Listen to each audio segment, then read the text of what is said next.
இந்த புது வருடத்தில் வந்திருக்க உங்கள் யாவரையும் இயேசு கிறிஸ்துவின் நாமத்தினால் வாழ்த்துகிறேன். இந்த சபைக்கு கொடுக்கப்பட்ட வாக்கு தத்தம் இது என்று நினைக்கிறேன். கொஞ்சம் அதை தெளிவாக யாராவது எடுத்தவங்க வாசிங்க பார்ப்போம். புதிய வருட வாக்கு தத்தம். இதுவும் சேனைகளின் கர்த்தராலே உண்டானது, அவர் ஆலோசனையில் ஆச்சரியமானவர். 28 29 முழுசா வாசிக்கலாம். எடுத்து வாசிக்க பார்ப்போம். இதோ சேனைகளின் கர்த்தர், கர்த்தராலே உண்டாகிறது, அவர் ஆலோசனையில் ஆச்சரியமானவர், செயலில் மகத்துவமானவர். அதானே முடிஞ்சிருச்சா? சரி. இப்போ இந்த புது வருட வாக்கு தத்தம் உங்கள் சபையில் 4 வீலை உங்கள் வாழ்க்கையில் கொண்டு வந்து கொடுத்துருக்காங்க. ஒரு வாகனம் சரியாக ஓட வேண்டுமானால் அதுக்கு 4 சக்கரம் வேணும். ஆமாவா இல்லைங்களா? பாஸ்டர் என்கிட்ட 2 சக்கரம் இருக்குது, அது சைக்கிள்னு பேர், மோட்டர் பைக்குன்னு பேர். அதை வச்சுட்டு ஒரு குடும்பத்தை வண்டி ஓட்ட முடியாது இல்லையா? இது உங்கள் சபைக்கு, உங்கள் தனிப்பட்ட வாழ்க்கைக்கு, உங்கள் குடும்பத்துக்கு தேவன் கொடுத்த அருமையான ஒரு ஆசீர்வாதமான ஒரு வாக்கு தத்தம். இது 4 வீலை கொண்டு வந்துட்டாங்க. இன்றைக்கி நான் ஒன்று கொண்டு வந்திருக்கிறேன். அந்த வீலுக்கு மேலே ஒரு வாகனத்துக்கு தேவையான என்ஜினை ஃபிட் பண்ண வந்திருக்கிறேன். கையத்தட்டி ஆமீன் சொல்லுங்க, சத்தமாக சொல்லுங்க. எடுத்து வாசிக்கலாமா? எரேமியா 30ஆம் அதிகாரம் 18, 19, 20. நான் 1, 2, 3 சொல்ல எல்லாரும் சேர்ந்து இந்த 3 வசனத்தை வாசிக்க போறோம். கர்த்தர் சொல்லுகிறது என்னவென்றால், இதோ நான் யாக்கோபுடைய கூடாரங்களின் சிறையிருப்பை திருப்பி அவன் வாசஸ்தலங்களுக்கு இரக்கம் செய்வேன். நகரம் தன் மண்மேட்டின் மேல் கட்டப்பட்டு அரமனை முன்போல நிலைப்படும். அவைகளிலிருந்து ஸ்தோத்திரமும் ஆடல் பாடல் சத்தமும் புறப்படும். அவர்களை வர்த்திக்க பண்ணுவேன், அவர்கள் குறுகி போவதில்லை. அவர்களை மகிமைப்படுத்துவேன், அவர்கள் சிறுமைப்படுவதில்லை. அடுத்து, அவர்கள் பிள்ளைகள் முன்போல் இருப்பார்கள், அவர்கள் சபை எனக்கு முன்பாக திடப்படும். அவர்களை ஒடுக்கின யாவரையும் தண்டிப்பேன். கையை தட்டி ஷா லா த ரா. நல்லா அன்னி பாஷையில் ரீபா லா கா த ரா மா. நல்ல அன்னி பாஷையில் ரீபா லா த ரா கா மா. பேசுங்க பேசுங்க பேசுங்க. பேசுனாதான் வரும், பேசுனாதான் காரியம் நடக்கும், பேசுனாதான் உருப்படுவோம். அல்லேலூயா. ரீபா ஹல்லா த ரபா. அல்லேலூயா. ஷாபா லதா ரபா. ஹல்லேலூயா. கையத்தட்டி கையத்தட்டி கையத்தட்டி. பரிசுத்த ஆவியானவர் உங்க வாழ்க்கையில இதை அப்படியே உண்மை என்று அதை நிரூபிப்பாராக. பரிசுத்த ஆவியானவர் உங்க வாழ்க்கையில இந்த காரியங்களை மெய் என்று விளங்க பண்ணுவாராக. கர்த்தருடைய ஆவியானவர் எங்கேயோ அங்கே விடுதலை உண்டு. பரிசுத்த ஆவியானவர் எங்கேயோ அந்த சபையில விடுதலை. பரிசுத்த ஆவியானவர் எங்கேயோ அந்த வீட்டில் விடுதலை. பரிசுத்த ஆவியானவர் யாருக்குள்ள தங்கி இருக்கிறாரோ அந்த மனிதனுடைய வாழ்க்கையில விடுதலை. பரிசுத்த ஆவியானவர் கொடுக்கிற விடுதலையை இந்த 2025 ஆரம்பத்திலேயே, சத்தமா ஆரம்பத்திலேயே கையை தட்டி ரா கா த ரா மா லா த ரா ரா ரா ரீ கா ஷா த ரோ. நல்ல கைதடி ரீபா லாபா ரா ஷந்த லா த ரா பா. இயேசுவின் நாமத்தினால அது உண்டாவதாக. கையத்தடி தேவனை உயர்த்துவோம். என்ன சொல்லப்பட்டிருக்குது? அவர்கள் சிறையிருப்பை திருப்புவேன். முதல்ல ஒரு மனிதனுக்கு, ஒரு ஆவிக்குரிய மனிதனுக்கு தேவையானது இயேசு கிறிஸ்து சிலுவையிலே சம்பாதித்து கொடுத்த விடுதலை. ஆமென் சொல்லுங்க. நீ சபைக்கு போ, உன் ட்ரெஸ் எது வேணாலும் இருக்கலாம், வேணா நகையை கூட கழட்டிக்க, பிரச்சனை இல்லை. ஆனால் விடுதலையோடு இருக்காத. பிசாசுடைய திட்டம். சமீபத்தில் ஒரு 3 வாரங்களுக்கு முன்பாக எங்கள் சபைக்கு ஒரு அம்மா அழைத்துட்டு வந்தாங்க. அவங்க நல்ல முழுவதுமாக white and white sorry, blouse, sorry, இது ஜாக்கெட் ஒயிட் செருப்பு ஒயிட். பிரைஸ்லாம் முடிஞ்சால் தலையும் ஒயிட் தான். கர்த்தர் நல்லவர், அவங்க டை அடிக்கலை. அல்லேலூயா. ஆமாம், வந்திருந்தாங்க. அவங்க மருமகன் சொன்னார், பாஸ்டர் எங்கள் மாமியாருக்கா ஜெபம் பண்ணோம். யாராவது அப்படி சொன்னால் உன் மாமியாருக்கு இல்லையா உனக்கு தான் ஜெபம் பண்ணணும்னு சொல்லுவாங்க. நான் சொன்னேன், ஜெபம் பண்ணுற பிரதர், அவங்கள அங்கேயே உட்கார வைங்க, நான் ஜெபம் பண்ண வேணால் ஆவியானவரே காரியத்தை செய்வார். நான் இப்போ ஒரு பிள்ளைக்கு ஜெபம் பண்ணி கொண்டிருக்கிறேன். அந்த அம்மா ஆட ஆரம்பிச்சிட்டாங்க. அந்த அம்மா ஆடின உடனே எங்கள் சபையில் உள்ளவங்க, ஒயிட் அண்ட் ஒயிட் போட்டிருக்காங்க, அவங்க ஆடணுமா, ஏன் ஆடக்கூடாது? நான் கேட்டேன், ஏன் ஆடினா இன்னும் தலையை தூக்கிடுவாங்களா? ஆடட்டும். அந்த எனக்கு உதவி செய்கிற சிஸ்டர் வந்து கேட்குறாங்க, அவங்க பெந்த கோஸ்தே மாதிரியே இருக்கட்டும், எந்த கோஸாக இருந்தால் உனக்கு என்ன, அவங்க கொஞ்சம் நேரம் ஆடட்டும். இப்போ அதான் சொல்லும். கொஞ்ச நேரம் கழிச்சு அந்த அம்மாவை கூட்டிகிட்டு வாங்க, கூட்டிகிட்டு போய் கையை பிடிச்சாச்சுன்னா, ஏய் கையை தொடாதடா, நான் 48 வருஷமாக இருக்கேன்டா அப்படின்னு சொல்லுது. என்னது 48 வருஷமா? அம்மாவுக்கு 67 வயசாச்சு. அப்போ எத்தனை வயசில் புள்ள போயிருக்கோம்? 19 வயசு. வெரி குட் பிரதர், நல்ல நீங்கள் கணக்கு வாத்தியாரோ? பிரைஸ் தி லார்ட், ஹல்லேலூயா. ஆமாம், 19 வயசில் உள்ளே போயிருக்குது. அப்போ நிறைய பேருக்கு எத்தனை வயசில் உள்ளே போச்சுன்னு தெரியாமல் நிறைய பேர் உட்காந்துருப்பாங்க. உங்களை சொல்ல, நான் வேறு சபையில் சொல்கிறேன். ஹல்லேலூயா. இப்போ இது ஆடுது. நான் கேட்டேன் இந்த அம்மா கிட்ட, நான் ஒரு சில காரியம் நீங்களும் சொல்லக்கூடாது சரிங்களா? அப்போ நான் அந்த பிரதர்கிட்ட கேட்டேன், இவங்க எந்த சபைக்கு போகிறாங்கன்னு. ஐயா அந்த சபையில் 500 பேர் இருக்காங்கய்யா.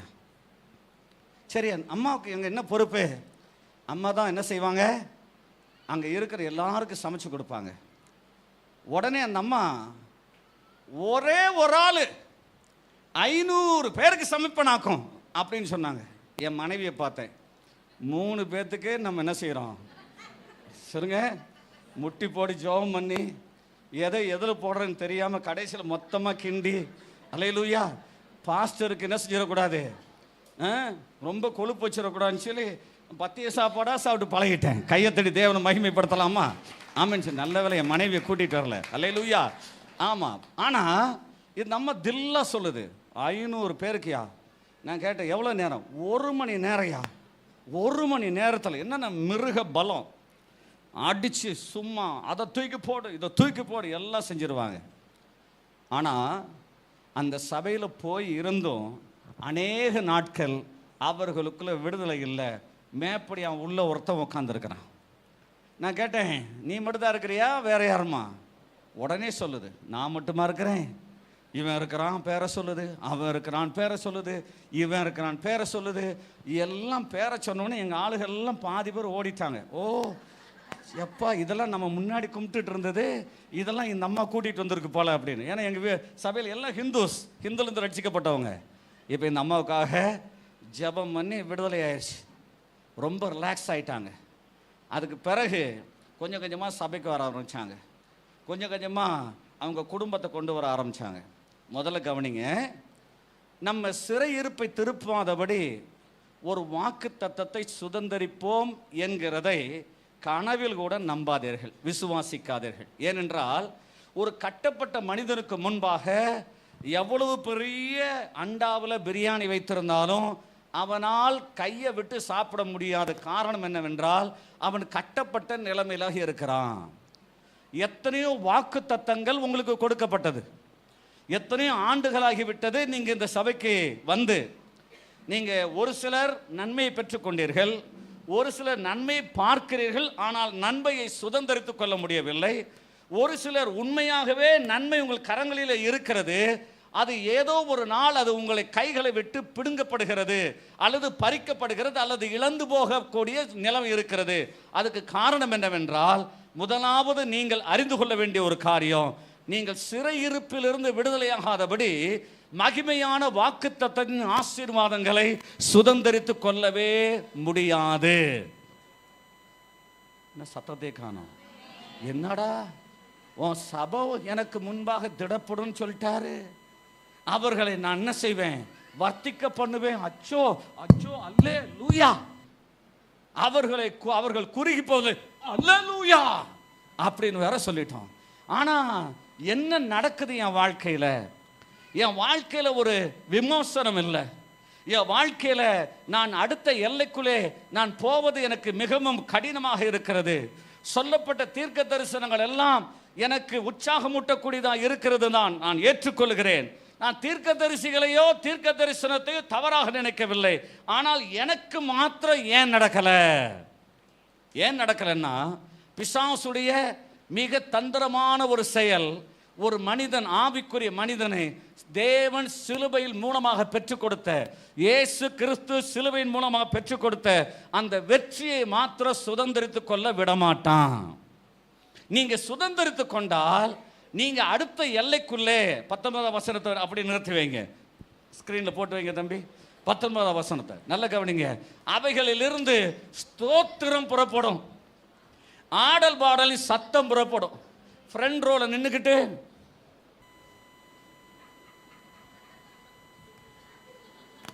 என்னதுன்னு தெரியலையே, என்னங்க முன்னாடி ரோல உட்காந்துருப்போம். நீங்க நல்லவங்க, நீங்களாம் நல்லா ஆராதிக்கிறீங்க. உங்க சபையை சொல்லலை, நீங்க உங்களை நான் தப்பா சொல்ல வரல, நான் வேற சபையை சொல்றேன். நான் பல சபைக்கு போறேன், ஆயிரக்கணக்கான மக்கள் கூடக்கூடிய இடத்துல போறேன். முன்னாடி பாஸ்டர் உயிரோடு தான் இருக்கிறாரா, மேடையில் பேசிட்டு தான் இருக்கிறார். ஏன் இவர் இப்படியெல்லாம் பேசுகிறார், நேரடியாக பேச வேண்டியதானே அப்படி கூட நினைப்போம். ஆனால் இந்த ஸ்தோத்திரமும் ஆடல் பாடலும் உனக்கு வரலன்னு வச்சுக்கல, நீ சிறையிருப்பில் இருக்கிறன்னு அர்த்தம். பக்கத்தில் போய் சொல்லுங்க, ஸ்தோத்திரமும் சத்தமா சொல்லுங்க, ஸ்தோத்திரமும் ஆடல் பாடலும் சத்தமும் புறப்படலைனா நீ சிறையிருப்புல இருக்கிறேன்னு சொல்லி, நான் சொல்லலன்னு சொல்லுங்க. அந்த வசனம் சொல்லுது. சத்தமா சொல்லுங்க பாப்போம். யார் சொன்னது? ஆமா, நீங்களும் சொல்லல, நானும் சொல்லல, வசனம் சொல்லுது. நீ சிறையிருப்புல இருந்து திரும்பாவிட்டால் உனக்குள்ள ஆடல் பாடலே வராது. அப்படியே உட்காந்துருப்போம். எதை பார்க்குற மாதிரி அந்த வார்த்தையெல்லாம் சொல்ல விரும்பலை. அல்லேலூயா. அப்படியே ஒத்து பார்ப்போம். இவர் எப்போ தூக்கிட்டு போவாங்கன்ற மாதிரி ஒரு சில இடங்கள் இருப்பாங்க. கேட்டீங்களா? அந்த மாதிரி இடத்துல நம்ம வரல. நம்ம துதிக்க வந்திருக்கிறோம், ஸ்தோத்திரம் பண்ண வந்திருக்கிறோம், அவரை மகிமைப்படுத்த வந்திருக்கிறோம். கையிருந்தா கையை தட்டுங்களேன், சத்தம் இருந்தா அல்லேலூயா சொல்லுங்களேன், வாமேன்னு சொல்லுங்களேன். நான் தேவனை துதிக்க வந்திருக்கிறேன். இந்த 2025 குறித்து தேவன் சொல்லக்கூடிய தீர்க்க தரிசன வார்த்தை என்ன தெரியுங்களா? இது யோசேப்பின் ஆண்டின் துவக்க வருடம்.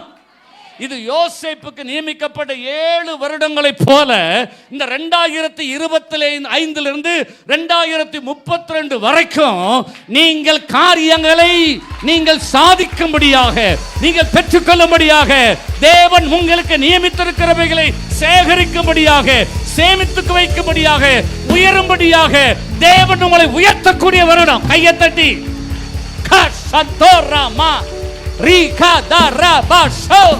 2032 அதுக்கு பிறகு நடக்கக்கூடிய காரியம் வேற மாதிரி இருக்கும். சபையே விழித்தெழு.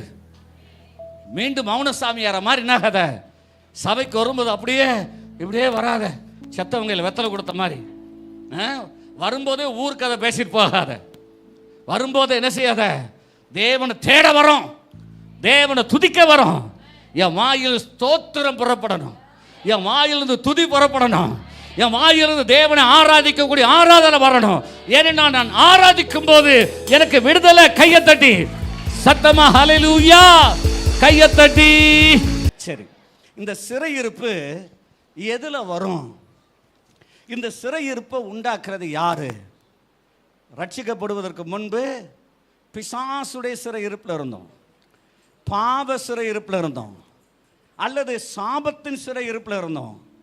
ஆனால் ரட்சிக்கப்பட்ட பிறகு எந்த சிறையிருப்பில் ஒரு மனுஷன், ஒரு தேவனுடைய மனுஷனாக இருக்கலாம், அல்லது விசுவாசியாக இருக்கலாம், எந்த சிறையிருப்பில் போய் சிக்கிக்கொள்கிறார்கள் என்பதை தெரிந்து கொண்டா நம்ம இந்த 2025 ஸ்தோத்திரமும் பாடல் சத்தமும் உங்கள் வீட்டில், உங்கள் சபையில் புறப்படும். ஆமீன் சொல்லுங்க பார்ப்போம். சரி, எடுத்து வாசிக்கலாம். ஆதியாகமம் 15ஆம் அதிகாரம்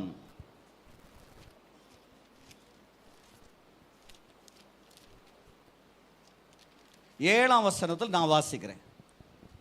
Genesis chapter 15 verse 7 onwards. வாசிக்கிறேன், கவனிங்க. பின்னும் அவர் அவனை நோக்கி, இந்த தேசத்தை உனக்கு சுதந்திரமாக கொடுக்கப்படும் பொருட்டு உன்னை ஊர் என்கிற கல்தேயருடைய பட்டணத்தில் அழைத்து வந்த கர்த்தர் நானே என்றார். அதற்கு அவன், கர்த்தராகிய ஆண்டவரே, நான் அதை சுதந்தரித்துக் கொள்வேன் என்று எதனால் அறிவேன் என்றான். அதற்கு அவர், 3 வயது கிடாரியையும் 3 வயது வெள்ளாட்டையும் 3 வயது ஆட்டுக்கடாவையும் ஒரு காட்டுப்புறாவையும் ஒரு புறா குஞ்சையும் என்னிடத்தில் கொண்டு வா என்றார். அவன் அவைகள் எல்லாவற்றையும் அவரிடத்தில் கொண்டு வந்து அவைகளை நடுவாக துண்டித்து துண்டங்களை ஒன்றுக்கென்று எதிராக வைத்தான். பட்சிகளை அவன் துண்டிக்கவில்லை. பறவைகள் அந்த உடலின் மேல் இறங்கின. அவைகளை ஆபிரகாம் துரத்தினான். சூரியன் அஸ்தமிக்கும் போது ஆபிரகாமுக்கு அயர்ந்த நித்திரை வந்தது. திகிலும் காரிருளும் அவனை மூடிக்கொண்டது. அப்பொழுது அவர் ஆபிரகாமை நோக்கி, உன் சந்ததியார் தங்களுடைய அல்லாத அந்நிய தேசத்திலே பரதேசிகளாக இருந்து அத்தேசத்தை சேவிப்பார்கள் என்றும் அவர்கள் 400 வருஷம் உபத்திரவப்படுவார்கள் என்றும் நீ நிச்சயமாய் அறிய கடவாய். இவர்கள் சேவிக்கும் ஜாதிகளை நான் நியாயந்திருப்பேன். பின்பு மிகுந்த பொருட்களுடனே புறப்பட்டு வருவார்கள். நீ சமாதானத்தோடு உன் பிதாக்கிடத்தில் சேருவாய். நல்ல முதிர் வயதிலே அடக்கம் பண்ணப்படுவாய். ஆபிரகாம்கிட்ட ஆண்டவர் பேசினது ஆசீர்வாத வார்த்தையா சாபமான வார்த்தையா? இது சாபமா ஆசீர்வாதமானு, இது சிறையிருப்பா இல்லையான்றது புரியும், ஆனால் புரியாத மாதிரி உட்காந்துருப்போம். என்ன நடந்திருக்குது? ஆபிரகாம்கிட்ட ஆண்டவர் பேசுகிறார். ஆபிரகாம்கிட்ட கேட்குறார். ஆபிரகாம் ஆண்டவர்கிட்ட கேட்குறார், நான் உங்களை விட்டுட்டு எல்லாத்தையும் விட்டுட்டு உங்களை பின்தொடர்ந்து வந்தனே, எங்கள் அப்பா சொன்னார் அந்த ஆண்டியை விட்டுட்டு வந்துடாத, நான் தான் உன்னையை தான் நம்பி அதை கோயிலவே கட்டியிருக்கிறேன், இதெல்லாம் விட்டுட்டா போவேன். அவன் சொல்கிறாரு, என்ன ஆண்டியா போகிறதுக்காக நீ இப்படி செஞ்ச, அப்படிலாம் பேசியிருப்போம். இப்போ ஜீவனுள்ள தேவட தெரிந்து கொண்டோம். நீங்களும் நானும் தான் இப்போ ஆபிரகாம். இப்போ கேட்குறோம், எல்லாத்தையும் விட்டுட்டு உங்கள் கூட வந்தேன், பிள்ளை இல்லை, இப்போ என்ன செய்கிறது? இப்போ ஆண்டவர் கேட்குறார், சரி உனக்கு நான் ஒரு சில காரியத்தை கொடுக்க போகிறேன், அதுக்கு ஒன்று ஆயத்தமாக்கு. என்ன செய்யணும்? ஆயத்தமாகு. 3 வயது கிடாரி, கிடாயா? 3 வயது என்ன செய்யுது? கிடாரி. 3 வயது வெள்ளாடு. 3 வயது ஆட்டுக்கடா. அடுத்து என்னது? ஒரு காட்டுப்புறா, ஒரு புறா குஞ்சு. இவைகளை எனக்கு கொண்டு வான்றார். இப்போ ஆபிரகாம் என்ன செய்யறாரு? பலி செலுத்தி பழகின ஆபிரகாம். சத்தமா சொல்லுங்க, பலி செலுத்தி பழகின ஆபிரகாம். காணிக்கை செலுத்தி தேவனை கவர்ந்தெழுத்த ஆபிரகாம். விசுவாசத்தில் மேலே 4 வசனத்தை தாண்டினா தேவனை விசுவாசித்தான், அதை கர்த்தர் நீதி என்று எண்ணினார், பட்டப்பெயர் வாங்கின ஆபிரகாம். என்ன சொல்லுங்க, என்ன பட்டம்? இவன் விசுவாசத்தின் தகப்பன் என்கிற பட்டம்.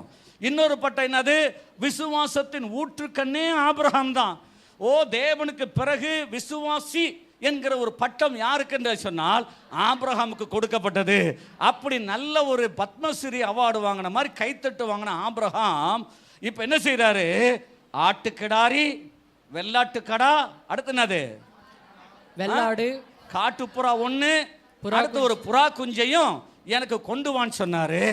கொண்டு வந்தவர் ஆடை வெட்டினாரு, குடலெல்லாம் எடுத்தார். சரியா? குடலை கொண்டு போய், குடல் அது அசுத்தமான ஒரு உறுப்பு, அதை பலிபீடத்தில் கொண்டு வரக்கூடாது, அது பலிபீடத்தை அசுசிப்படுத்தும். ஆகவே இந்த குடலெல்லாம் என்ன செய்யணும்? பாளையத்துக்கு புறம்பா எரிஞ்சிடணும். வீட்டில் போய் குழம்பு வச்சு சாப்பிடக்கூடாது அப்படின்னு சொல்லி ஆண்டவர் என்ன செஞ்சிட்டாரு?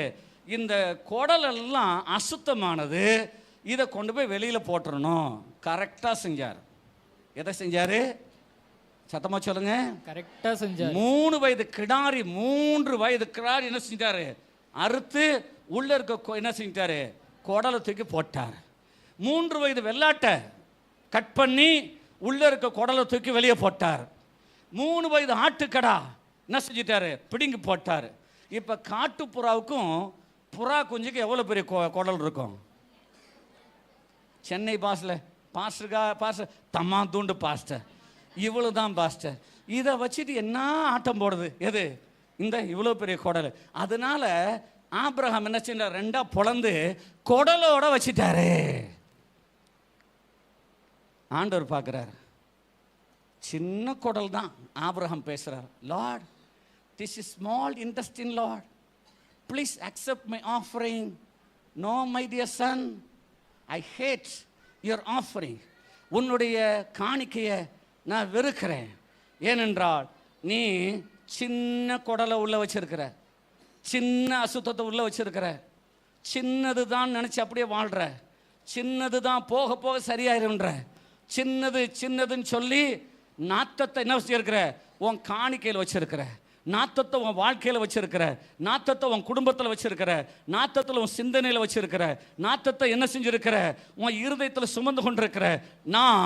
இதை நான் விரும்பலை, அசுத்தம் என் சமூகத்துக்கு வரக்கூடாது ஆபிரகாம் அப்படின்னு சொல்லி தன் இருதயத்தில் நினைத்தவராக உடனே அவனை கூப்பிட்டு என்ன செய்யறாரு, 430 வருட சிறையிருப்புக்குள்ள ஆண்டவர் அனுப்புறார். சத்தத்தை காணோம், 2 அல்லேலூயா, மற்றதெல்லாம் அல்லல் தான் வருது. லூயாவை காணோம், கொஞ்சம் கொழுப்பு தான், கொஞ்சம் குடலு தான். பெரிய குடலை தூக்கி போட்டோம், மறைமுகமாக இருக்கு சின்ன குடல், அது புறா குடல். ஆண்டவரே, இவன் சொல்கிறான், ஆண்டவரே உங்களுக்கு கண்ணு நல்லா தெரியும்னு நினைக்கிறேன். எங்கள் ஊர் ஜோசப் ஐ ஹாஸ்பிட்டலில் நல்ல கண்ணாடி விற்குது, பூத கண்ணாடி மாதிரி போட்டு பார்க்குறீங்களே, சின்ன குடலை இப்படியா பார்ப்பீங்க? சின்னது தானே, கொஞ்சம் போல தான். அந்த புறா மேலே உங்களுக்கு இறக்கம் இருக்குது இல்லையோ, அந்த குடலில் இன்னும் பெரிய இது, நீங்கள் ஆண்டவர் கொஞ்சம் அக்செப்ட் பண்ணுங்க அப்படின்னு சொல்கிறதுக்கு ஆபிரகாமுக்கு துணிச்சல் இல்லை. ஆனால் நமக்கு நிறைய துணிச்சல் இருக்கும். ஏன்னா நம்ம ஆபிரகாமை விட விசுவாசத்தில் பெரிதவர்கள், விசுவாசத்தை பற்றியே பேசி பேசி புளித்து போனவர்கள், விசுவாசத்திலேயே ஆப்பம் சுடுகிறவர்கள், விசுவாசத்திலேயே என்ன செய்கிறவங்க, சால்னா வைக்கிறவர்கள். நல்லா கவனிக்கலுங்க. இப்போ நான் உங்களுக்கு சொல்லக்கூடிய காரியம், உங்ககிட்ட இருக்கக்கூடிய சின்ன மறைந்து கிடக்கக்கூடிய தேவனுக்கு பிரியமில்லாத அசுத்தமாகிய உங்க வாழ்க்கையில் ஒட்டி கிடக்கக்கூடிய சிலவற்றை நீங்கள் அதை எடுத்து களைந்து போட்டு விட்டால் உங்க வீட்டில் ஸ்தோத்திரமும் ஆடல் பாடல் சத்தமும் தோனிக்கு கையை தட்டி சத்தமா. பெரிய வாக்குத்தத்தம், மகிமையான வாக்குத்தத்தம். அவர்கள் குறுகி போவதில்லை, அவர்களை வர்த்திக்க பண்ணுவேன், அவர்களை பெருக பண்ணுவேன். இதெல்லாம் நமக்கு வேணும். ஆனா உள்ள இருக்கிற ஒரே ஒரு காரியம், அதுவும் வேணும், சின்ன குடல் தான். தசமபாகம் கொடுக்குறீங்க, ஏன் தசமபாகம் திரும்ப வரல? ஏன் தசமபாகத்துடைய அந்த விதைத்தீர்களே, அந்த விதையின் மகிமையான வர்த்திக்கக்கூடிய காரியம் உங்க வாழ்க்கையில் நடக்காம இருக்குது. அந்த காணிக்கையில் மறைமுகமாக ஏதோ ஒரு புறாவுடைய சிறுகுடல் போல நீங்க காணிக்கை கொடுக்கிற விதமா இருக்கலாம், அல்லது தேவ சமூகத்தில் தேவனை கனப்படுத்தக்கூடிய விதமா இருக்கலாம், அல்லது பரிசுத்தல ஏதோ ஒரு ஓட்டம் உங்க வாழ்க்கையில் இருக்கலாம். ஆண்டவர் சொல்றாரு, இதை உன் வாழ்க்கை விட்டு களைந்து போட்டாயானால் நான் உனக்கு சொன்னதை நிறைவேற்றும் அளவோ நான் உன்னை கைவிட மாட்டேன். நான் மோசையோடு இருந்தது போல நான் உன்னோடு இருப்பேன். உன் சந்ததி இந்த பூமியின் மணலத்தனையாக இருக்கும். ஆமென் சொல்லுங்க, சத்தமா சொல்லுங்க. ஏன் நடக்கல? பலிபீடத்தில் கொண்டு வர்றதுல ஏதோ ஒரு தப்பு இருக்குது. பலிபீடத்துக்கு கொண்டு வரோம், பலிபீடத்தில் ஸ்தோத்திர செலுத்த கொண்டு வரோம். ஒருவேளை உங்க சபையில் இந்த பிறந்த நாள் காணிக்கை நீங்க கொண்டு வரலாம், திருமண நாள் ஸ்தோத்திர காணிக்கை கொண்டு வரலாம், அல்லது தேவன் எனக்கு ஒரு வேலை கொடுத்தார், அந்த வேலை நிமித்தம் நான் தேவனை கனப்படுத்த வருகிறேன், கொண்டு வரலாம். ஆனால் கொண்டு வரும்போது உங்கள் எண்ணத்தில் ஏதோ ஓரத்தில் கொஞ்சம் நெருடல் இருந்தாலும் அது புறாவுடைய ஒரு குடலை போல உங்கள் ஆசீர்வாதத்தை கெடுக்கக்கூடிய தேவையற்ற ஒரு அது அசுத்தமான ஒரு காரியம்.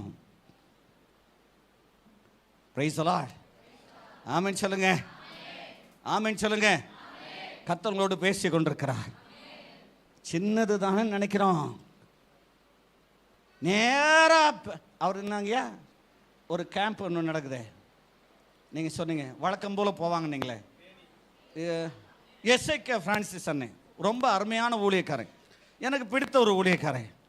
இந்த சின்ன புறா குடலை வச்சுக்கிட்டு எசேக்கியா அண்ணங்கிட்ட போகலாம். இயேசுநாதரை நேராக போய் தரிசித்து சிலுவையில் தொங்கிட்டு ரத்தம் சொட்ட சொட்ட காட்சி கொடுத்தாலும், இயேசுவே என்னை ஆசீர்வதினாலும் இந்த குடல், இந்த அசுத்தம் உன் வாழ்க்கையை, உன் காணிக்கையை தேவனுக்கு முன்பாக ஆபிரகாமுக்கே அங்கீகரிக்கப்படலைன்னா நீங்களும் நானும் ஏமாத்துறோம். அவர் பெருமையை சொல்றார். நான் யார் தெரியுமா? ஆபிரகாம், ஈசாக்கு, யாக்கோபின் தேவனாய் கர்த்தர். இந்த 3 முற்பிதாக்களின் பெயரை சொல்றதுக்கு எந்த விதத்திலும் தயங்காத தேவன், எந்த விதத்திலும் இந்த 3 பேரை விட்டு கொடுக்காத தேவன். தாவீது ஒரு பெரிய மகாபாவிதான். ஆனா தாவீதின் வம்சத்தில் பிறந்த தாவீதின் குமாரன் இயேசு என்று தன்னை மார்தட்டி சொல்லக்கூடிய அளவுக்கு தாவீதை கனப்படுத்துகிற தேவன். ஆனால் இந்த சின்ன விஷயத்தையும் அவர் பூத கண்ணாடி இல்லை, நேராகவே போட்டு காண்பிக்கிறார். இது அசுத்தம், இது எனக்கு ஒவ்வாது. ஆகவே நீ அசுத்தத்தை தேவ சமூகத்தில் கொண்டு வந்தா நீ தேவையில்லாதபடி தானாகவே சிறையிருப்பில் திருப்பிக் கொள்வாய் என்று தன்னுடைய ஜனங்களை பார்த்து பேசுகிறார். இந்த அசுத்தத்தை கொண்டு வராத. 2025 உன் சிறையிருப்பை தேவன் திருப்பி உன்னை வர்த்திக்க பண்ண வேண்டுமானால், உன்னை பெருக பண்ண வேண்டுமானால், நீ குறுகி போகாதபடி நீ உன் வாழ்க்கையில் உயர வேண்டுமானால், உனக்குள்ளே மறைந்திருக்கக்கூடிய எந்த ரகசியமான இந்த சின்ன கொழுப்பு என்கிற, சின்ன குடல் என்கிற அசுத்தத்தை உன் பாதையிலே உன் வாழ்க்கையை சுமந்து கொண்டிருப்பாயானால் உன்னை தேவையில்லாதபடி நீயே சிறையிருப்பிலே உன்னை சிக்கிக்கொள்ள பண்ணுவாய். ஆரம்பத்திலே ஆண்டவர் கரெக்ட் பண்ண விரும்புகிறார். 7 வருஷத்துக்கு நான் ஆண்டவருடைய வார்த்தையை கர்த்தருடைய தீர்க்கதரிசியா பேசுகிறேன். வருகிற 7 ஆண்டு மிகப்பெரிய மிக முக்கியமான ஆண்டு சபைக்கு. வளர வேண்டிய சபை வளரட்டும், வளர வேண்டிய தேவனுடைய பிள்ளைகள் வளரட்டும், ஆஸ்தியில வளரட்டும், ஆபிக்குரிய ரீதியில வளரட்டும், செல்வத்தில் வளரட்டும், பிசினஸ் வளரட்டும். சகலத்தையும் நீ சபதரித்துக்கொள். சபையே கேள், சகலத்தை நீ சகோதரித்துக்கொள். இந்த 7 வருடம் உன்னுடைய ஆண்டு. கையத்தட்டி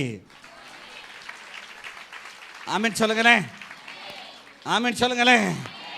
ஆனா சிறையிருப்போடு போனேனா, யோசேப்பு தலையாரி வீட்டிலேயே கடந்துக்கிட்டு கொஞ்சம் அந்த அழுக்கோட ஒட்டிக்கிட்டு கொஞ்சம் அட்ஜஸ்ட் பண்ணிக்கிட்டு, தலையாரி மனைவி தானே, தலையாரிக்குன்னா தெரியாத போகுது. தலையார் இல்லாத டைம்ல நம்ம 2 பேரும் ஹலோ சொல்லிக்கிறோம். தலையார் இல்லாத டைம்ல வாட்ஸ்அப்ல நம்ம மெசேஜ் அனுப்பிக்கிறோம். தலையார் இல்லாத டைம்ல நீ என்ன தேடி வா, கொஞ்ச நேரம் சம்போகமாய் பேசுவோம் அப்படின்னு சொல்லி தலையாரிக்கு தெரியாம இருந்திருந்தான்னா அவன் தலைவிதியே தலையாரி வீட்டில் முடிஞ்சிருக்கும். அவன் சிறையிருப்பிலே தன் வாழ்க்கையை முடிச்சிருப்பான். ஆனா அவனுடைய வாழ்க்கை குறித்து தேவன் ஒரு பெரிய திட்டம். அவன் நிறைய பேருடைய சிறையிருப்பை திருப்பும்படியாக உன் வாழ்க்கையில தேவன் வைத்திருக்க திட்டம் அநேகருடைய வாழ்க்கையில சிறையிருப்பை திருப்பும்படியாக. வாழ்க்கையில் இருக்கக்கூடிய காரியம் அநேகருடைய வாழ்க்கையில நீ இன்ஃப்ளூயன்ஸ் பண்ணி அவர்களை தேவனுக்குள்ள நடத்தி அவருடைய சிறையிருப்பை திருப்பி அவர்களை வர்த்தித்து விருத்தியாக்கும்படியாக நீ எதை விரும்புகிறாயோ அதே காரியம் அவங்க வாழ்க்கையில் நடக்கும் என்று நீ சொல்லும் போது கர்த்தர் நடத்தும்படியாக விரும்புகிறார். விட்டு கொடுத்தா, பக்கத்தில் பசங்க விட்டு கொடுத்தா கேட்டு போக மாட்டோம். ஆமென் சொல்லுங்க. இந்த வசனம் மட்டும் நல்லா தெரியும். ஆனால் விட்டு கொடுக்க மாட்டவே மாட்டோம். என்ன போட்டிருக்குது? உன் சிறையிருப்ப யாக்கோபுடைய கூடாரங்களின் சிறையிருப்பு. யாக்கோபு யாரு?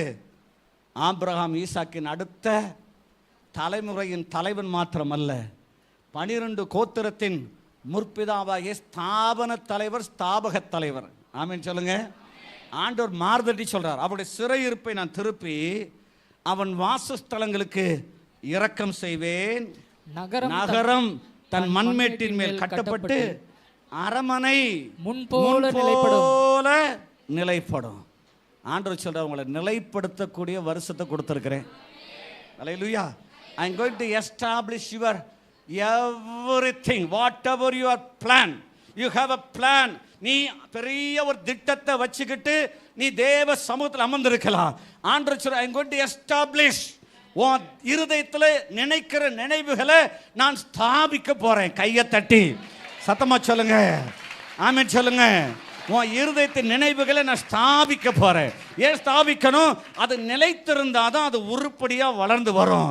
நீ நிலை இல்லாதபடி ஒரு ஒண்டி குடித்த நான் நடத்துற ஆளை போல நீ ஓடிக்கொண்டிருக்க வேண்டாம். கர்த்தர் உன்னை பார்த்து சொல்லக்கூடிய காரியம், நான் உன்னை நிலைப்படுத்துவேன். அல்லேலூயா, உன்னை நிலைநிறுத்துவேன். நீ அசையாமல் உறுதியாக இருப்பாய். ஓ பூமியின் ஜனங்களுக்கு முன்பாக நான் உன்னை அசையாமல் உறுதியாக நிற்கக்கூடிய கன்மலையின் மேல கட்டப்பட்ட வீட்டை போல உன் வீட்டை நான் மாத்துவேன். கையை தட்டி ஆமென் சொல்லுங்க. அதுல இருந்து கொஞ்சம் கொஞ்சமா எடுக்க போறோம். இதுல இருந்து குடல்ல இருந்து இல்ல, வசனத்துல இருந்து. குடலை தான் தூக்கி வெளியே போட சொல்லிட்டு எத்தனை பேர் போட ரெடியா இருக்கீங்க? கை தூங்க பார்ப்போம். அப்பா, இத்தனை பேர் இவ்வளவு குடலை வச்சிருக்கீங்க. இதெல்லாம் சேர்ந்தா எவ்வளவு நாத்து அடிக்கும். இயேசுவின் நாமத்தை சின்ன குடல் தான், ஆனா தேவ பார்வையில அது நாத்தம் பிடிச்சது. நாத்தம் பிடிச்சது என் வாழ்க்கையில் இருக்க வேண்டாம். கையை தட்டி சத்தமா சொல்லுங்க ஹல்லேலூயா. சரி, ஆமென் ஆமென். ஆமா, எப்படி இந்த சிறையிருப்பு திரும்பும் போது நீங்க எப்படி இருப்பீங்களான்னு தெரியுமா? வசனத்துல 126 சங்கீதம் 1-2 இந்த ரெண்டையும் வாசிக்கலாமா? சங்கீதம் Psalm 126 verse 1-2. சீயோனின் சிறையிருப்பை கர்த்தர் திருப்பும் போது சொப்பனம் காண்கிறவர் போல இருந்தோம். When the Lord turned again the captivity of Zion, நான் சீயோனுடைய சிறையிருப்பை திருப்பும் போது we were like them, the dream. நான் ஒரு சொப்பனத்தை காண்கிறது போல இருந்தேன். என்னடா கனவு மாதிரி நடந்துருச்சு. நேற்று ராத்திரி வரைக்கும் சிறையிருப்பு, இன்னைக்கு காலையில நான் சுதந்திரமான பறவை. கையை தட்டி சொல்லுங்க. 2024 கடன் பேசிட்டு இருந்தோம். 2024 போராட்டம் பேசிட்டு இருந்தோம். 2024 ஆண்டவரே ஏன் என்னை எடுத்துக்கோங்கன்னு கூட ஜெபம் பண்ணோம். அப்படி இருக்கீங்களா யாராவது? நல்ல வேளை உங்க ஜெபத்தை ஆண்டவர் கேட்கல. அப்படி இந்த ஜெபத்துக்கு மட்டும் கேட்டிருந்தா என்ன நடந்திருக்கும்? நிறைய பேர் போய் சேர்ந்திருப்பாங்க. நல்ல வேளை தேவன் ஜெபத்துக்கு பதில் அளிக்காததும் நல்லதுதான். ஆமென் சொல்லுங்க. நம்ம நிறைய நம்ம நினச்சிக்கிறோம், எடுத்துக்கிட்டா ரொம்ப நல்லது, எடுத்துக்கிட்டா ரொம்ப கஷ்டம், இங்கே இருக்கிற நரகத்தில் போய் உட்காந்துருப்போம். அவருக்கு கூப்பிடும் போது போனால் போதும், இல்லைன்னா கதவை தட்டி நானே வரட்டு போகக்கூடாது. ஆமென் சொல்லுங்க. சரி, இப்போ பாருங்க என்ன நடக்க போகுதுன்னா, 24 கடந்து போய் கொஞ்ச நாள் தான் ஆகுது. அதோடைய சுவடுகள், அதன் பாதிப்புகள், அது நம்முடைய இருதயத்தை இன்னைக்கும் காயப்படுத்தினது போலவே ஒரு தோல்வி மனப்பான்மைக்குள்ளேயே தான் உள்ள வந்துட்டு இருக்கிறோம். ஆனால் தேவ ஆவியானவர் சொல்லக்கூடிய என்ன தெரியுங்களா? ஒரு சொப்பனம் காண்கிறது போல சொல்லுவீங்க. முழிச்சு பார்த்தா எனக்கு இப்படி இருக்குது, முழிச்சு பார்த்தா என் வாழ்க்கை இப்படி மாறி இருக்குது, முழிச்சு பார்த்தா என் பேங்க் அக்கௌண்ட் இப்படி பணம் இருக்குது, முழிச்சு பார்த்தா யாரோ ஒரு ஆள் சொல்றாரு நான் கடனால அடைச்சிட்டேன்னு சொல்லி, முழிச்சு பார்த்தா உன் கடனே வேண்டாம் ஆளை விடு சாமின்னு சொல்றாரு. ஐயோ என் வாழ்க்கையில் இப்படி ஒரு காரியமா, முழிச்சு பார்த்தா என் மனைவி கர்ப்பவதி ஆயிருக்குன்னு சொல்றா. சத்தமே காணோம். ஆமென் சொல்லுங்க. சிறையிருப்பு அப்படிதான் டக்குன்னு ஒரு காட்சி மாறுறது போல மாறப்போகுது. ஆமென் சொல்லுங்க. எப்படி நடக்க போகுது?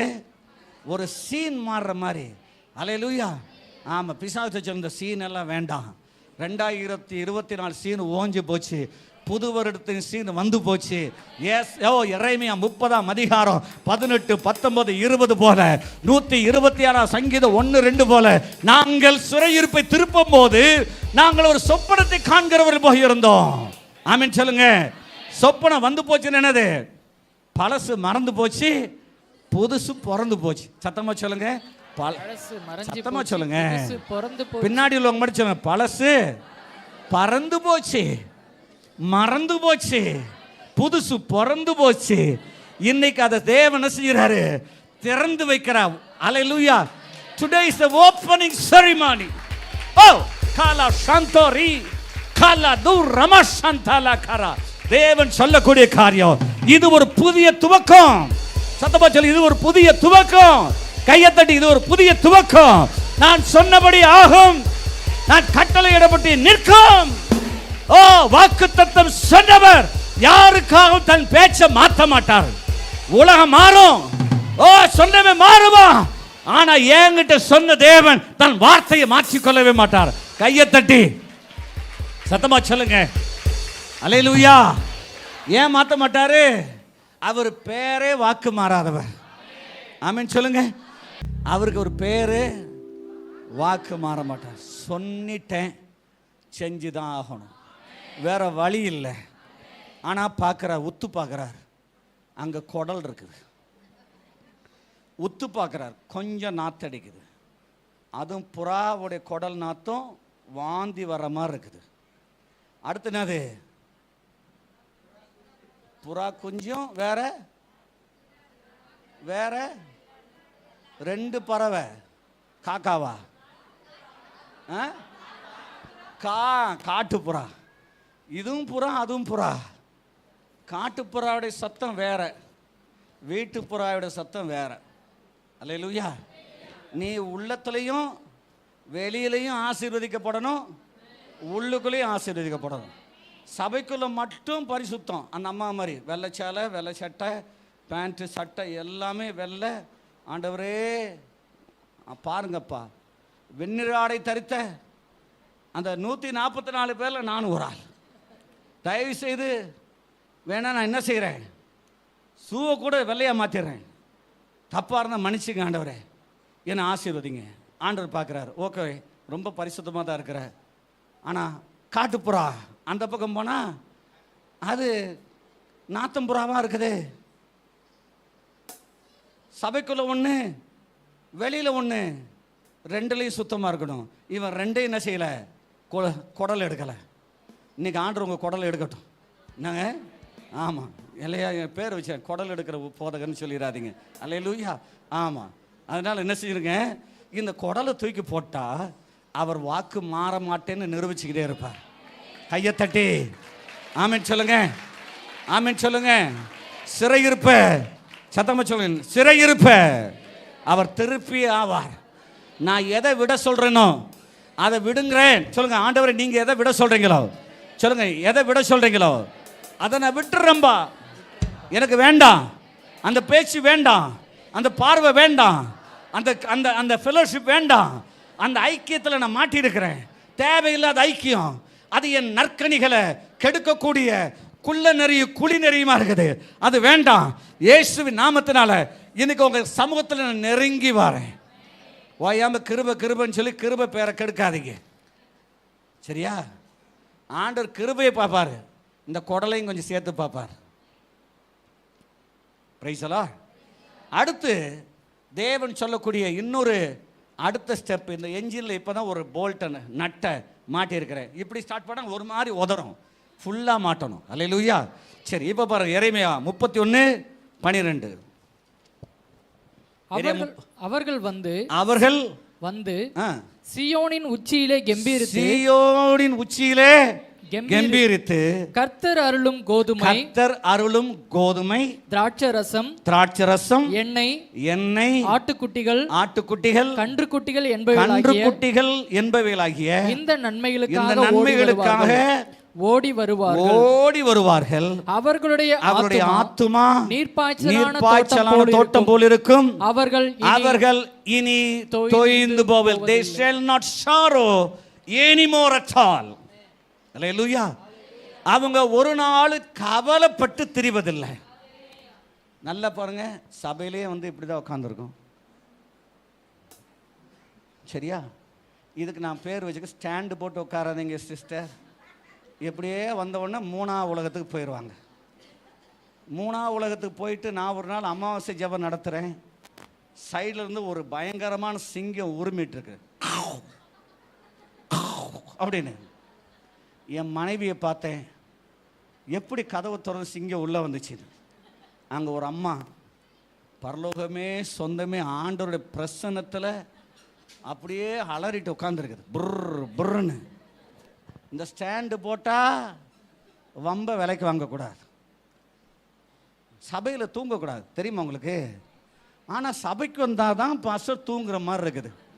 ஏன்னா நீங்கள் சொல்லும்போது ஒரு கதை சொல்லுவீங்க பாருங்க, கேட்ட உடனே எங்கள் பாட்டி கதை சொன்னோம் ஏன் வந்துடுது. Praise the Lord. ஆமாம்.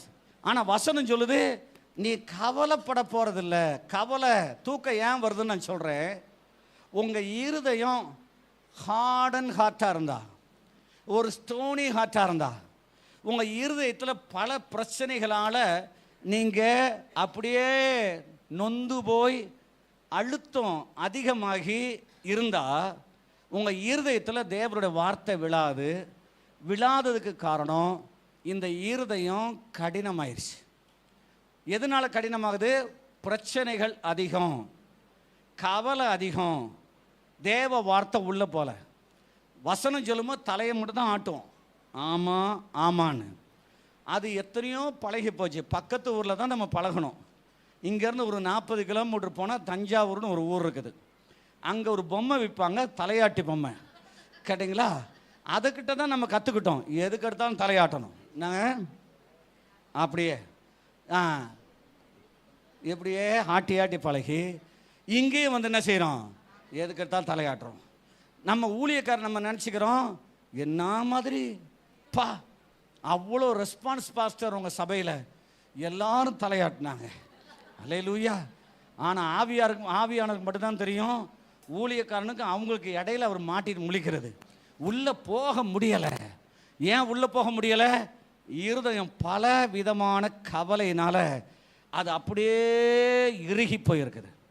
உன் இருதயத்தில் இருக்க நிறைஞ்சிருச்சுன்னா தேவனுடைய வசனம் உள்ளே போகாது, தேவ பிரசனம் உள்ளே போகாது. என்னைக்கு உங்கள் இருதயம் அந்த கடின பாதையை விட்டு, கடினமான சூழ்நிலையை விட்டு அது மனம் திரும்புகிறதோ அல்லது விட்டு கொடுக்குதோ, தேவனுடைய வார்த்தையின் வல்லமை உங்கள் வாழ்க்கைக்குள்ள அது ஒரு மின் ஒளியை போல அல்லது ஒரு பெரிய மின்னலை போல டப்படி உள்ள போகும். ஆமென் சொல்லுங்க, ஆமென் சொல்லுங்க, ஆமென் சொல்லுங்க. ஏன்னா இந்த கடின இருதயத்துக்குள்ள தேவன் எந்த ஒரு காரியத்தை உள்ள கொண்டு வைக்க முடியாது. நீங்க கடினப்பட்டீங்கன்னு இல்லை, சூழ்நிலை உங்களை கடினப்படுத்துது. நீங்க போற பாதை அல்லது குடும்பத்தில் இருக்கக்கூடிய சூழ்நிலை அல்லது நீங்க நடந்து போகக்கூடிய பாதைகளில் இருக்கக்கூடிய அழுத்தம், பிசாசு உங்களுக்கு விரோதமாய் எழுப்பி இருக்கக்கூடிய ஆவிக்குரிய யுத்தம், பல தடவை நீங்க ஜெயிக்க பிரயாசப்பட்டாலும் அந்த ஆவிக்குரிய யுத்தம் தொடர்ந்து நடந்து கொண்டே இருக்கிறதுனால உங்க இருதயத்துக்குள்ள தேவனுடைய வார்த்தை போகாதபடி நீங்க சிறைப்பட்டு இருக்கிறீங்க. சிறைப்பட்ட ஒரு நபர்கிட்ட இங்க இருந்து எந்த தூதும் கொண்டு போக முடியாது. ஜெயிலில் இருக்கக்கூடிய ஒரு ஆள்கிட்ட பேசணும், என்ன செய்வீங்க? ஜெயிலுக்கு போகணும். ஜெயிலை விட்டு வெளியே வந்த ஆள்கிட்ட பேசணும், என்னது? உடனே பேசுறீங்க. 9-5 டாங் டாங் டிங் டிங் டாங் டுங். ஹலோ, அவர் அப்போதான் சொல்லு, இப்போ தான் தூங்கிட்டு இருக்கேன் அப்படின்னு சொல்லுவாங்க. ஏன்? கம்யூனிகேஷன் இருக்குது. சிறையிருப்புள்ள இருக்கக்கூடிய மனிதங்கிட்ட நீங்களே கம்யூனிகேட் பண்ண முடியாது, தொடர்பு கொள்ள முடியலைன்னா என்ன செய்வீங்க? நம்ம எப்படிங்க தேவன் கொடுக்க வருகிறத, தேவன் கொண்டு வந்த ஆசீர்வாதங்களை கொண்டு போக முடியும்? ஆண்டவர் உங்ககிட்ட சொல்றாரு, உன் சிறையிருப்பின் நாட்கள் முடிந்து போனது. கையை தட்டி, இனி நீ கவலைப்படுவதில்லை, இனி நீ தொய்ந்து போவதில்லை. அந்த வசனத்தில் அழகா எழுதப்பட்டிருக்குது, என் ஜனங்கள் இனி என்ன செய்ய முடியாது, தொய்ந்து போவதில்லை. கவலைப்படுகிற நீ, உங்களை பார்த்து தேவன் சொல்லக்கூடிய காரியம், உங்க வீட்டுக்குள்ள தேவன் அருளும் கோதுமை, சத்தமா சொல்லுங்க, திராட்சரசம், எண்ணெய், ஆட்டுக்குட்டிகள், கன்றுக்குட்டிகள் என்பவைகளாகிய இந்த நன்மைகளுக்காக ஓடி வருவார்கள். உங்க வீட்டில் என்ன இருக்கும்? உங்களுக்கு கோதுமை, திராட்சரசம், வெள்ளாட்டுக்கடா, எண்ணெய், கண்ணுக்குட்டி, 5ஐயும் உங்களுக்கு அனுப்ப விரும்புகிறேன். சொல்லுங்களேன், நல்லா கவனிக்கணும். ஏன்னா இது ஊழியக்காரங்க மட்டும் இல்லை, இந்த தேவன் கொடுக்கக்கூடிய ஈவாகிய இவைகள் எல்லாம் உங்க வீட்டுக்குள்ள வந்து விழணும்னா அந்த குடலை தூக்கி வெளியே போடணும். பக்கத்தில் பார்த்து சொல்லுங்க, கொஞ்சம் குடலு தான், இதை போய் இவ்வளோ நாள் கண்டுபிடிக்காம வச்சுட்டேன், அதுவும் காணிக்க தானே, அதுவும் இதானே, பாஸ்டருக்குன்னா தெரியவா போகுது, அதுலேருந்து ஒரு ஒரு 10ல் ஒரு 9% கொடுத்தா பரவாயில்ல, அந்த 1 அப்படியே டிஎம்ஐக்கு கட்டிக்கலாம். இதுதான் முக்கியம். எதில்? காணிக்கையில் இல்லை. பறவைகள் வந்து காணிக்கை மேலே என்னது, தேவ பிரசன்னம் வந்து காணிக்கை மேலே அசைவாடணும். ஆபிரகாம் செலுத்தின காணிக்கை மேலே தேவன் நிராகரித்தவுடன் என்ன வருது? பறவைகள் வந்து மூடினது. எது அசைவாடலை? நாம சொல்றோம், ஐயா அசைவாடும்.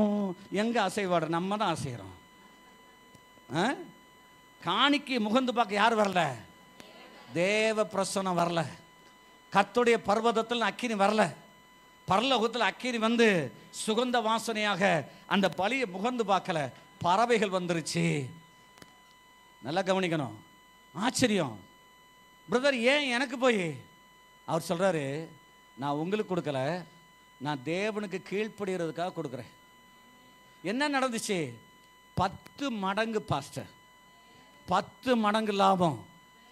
எங்கள் வீட்டில் சொல்கிறாங்க, இது நான் 2 வருஷம் 3 வருஷம் ஆனாலும் கிடைக்காததை 1 மாதத்தில் கிடைக்குமா?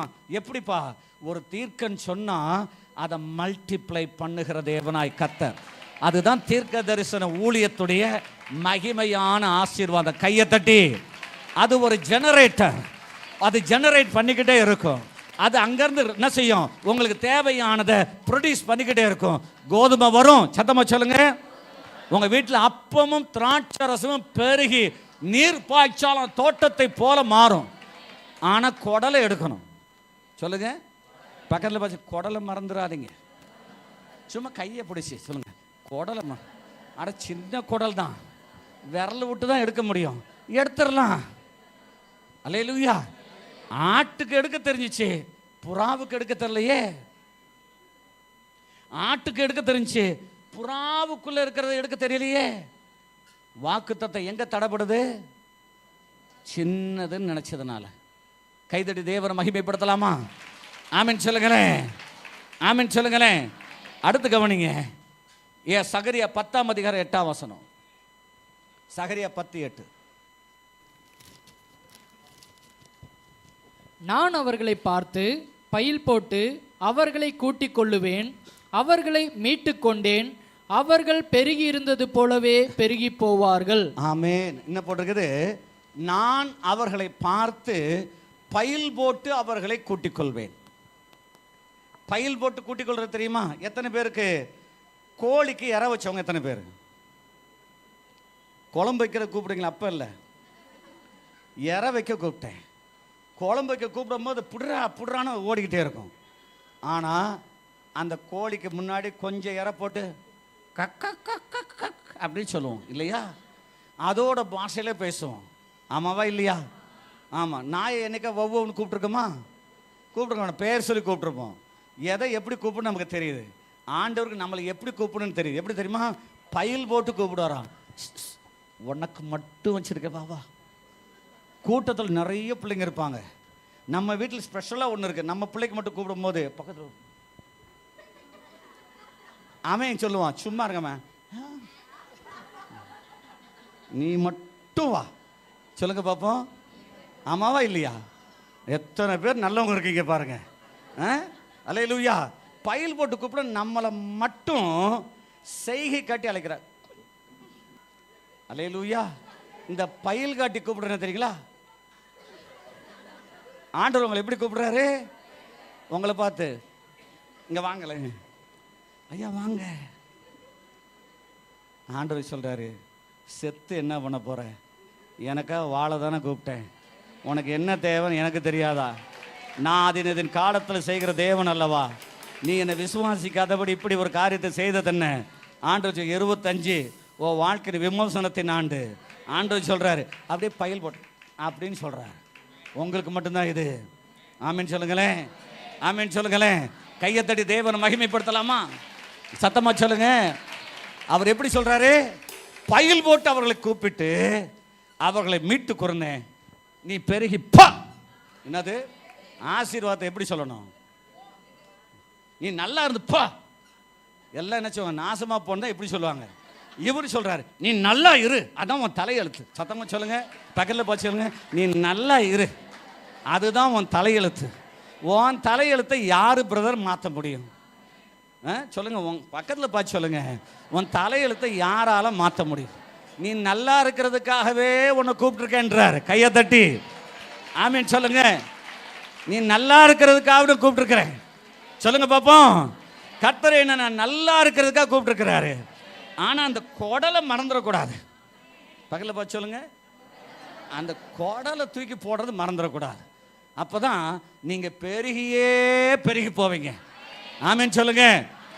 தேவன் யாருக்காகவும் தன் பேச்சை மாற்ற மாட்டார். நல்ல கவனிங்க. அடுத்து தேவன் இந்த வருட கடைசிக்குள்ள ஒரு சான்ஸ் கிடைச்சா இந்த இடத்துல வரும்போது நீங்கள் உங்கள் வாழ்க்கையில் நடந்ததை அள்ளி ஆண்டவருடைய நாமத்தை மகிமைப்படுத்துறதுக்காக சொல்லிக்கிட்டே இருக்க போகிறீங்க. ஆமீன் சொல்லுங்களேன். ஆமீன் சொல்லுங்களேன். பக்கத்தில் பார்த்து சொல்லுங்க, பயில் போட்டு சொல்லுங்க பார்ப்போம். உங்களை பார்த்து, உங்களுக்காகவே நீங்கள் பெருகி இருந்தது போலவே பெருகி போவீங்க. ஆமீன் சொல்லுங்க. ஆமீன் சொல்லுங்க. அடுத்து அவர் நம்மை மகிமைப்படுத்த போறார். ஒரு நாள் ஒரு ஊழியக்கார்ட்ட போய் நான் பேசியிருக்கும்போது சொன்னார், ஒரு ஊழியக்காரர் பாட்டு பாடினாரையா, புகழும் வேண்டாமே. என்னது அடுத்து? என்னது? பெயரும் வேண்டாமே. வேற எதுவும் வேண்டாமேன்னு ஒரு பாட்டு பண்ணார். அதோட பொருளும் போச்சு, பேரும் போச்சு. தெரியுமா உங்களுக்கு? அளந்து பேசு. சொல்லுங்க பார்ப்போம். பக்கத்தில் பார்த்து சொல்லுங்க, வாயை தேவையில்லாமல் விடாத. நான் உருப்பட மாட்டேன், எனக்கு பெருமை வேண்டாம். பெருமை நமக்குள்ளே இருக்கக்கூடாது. ஆவியில் நம்முடைய ஆவி தாழ்மை உள்ளதாக இருக்கணும்.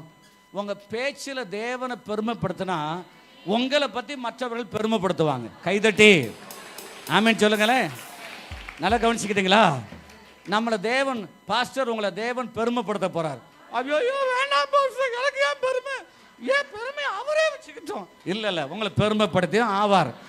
ஆமீன். ஆபிரகாம் பார்த்து அதை சொல்ற, ஆபிரகாமே நான் உன் பேரை பெருமைப்படுத்தும். ஐயா வேண்டாயா, நான் இப்படியே சிறுமையாவே இருக்கிறேன், போடா.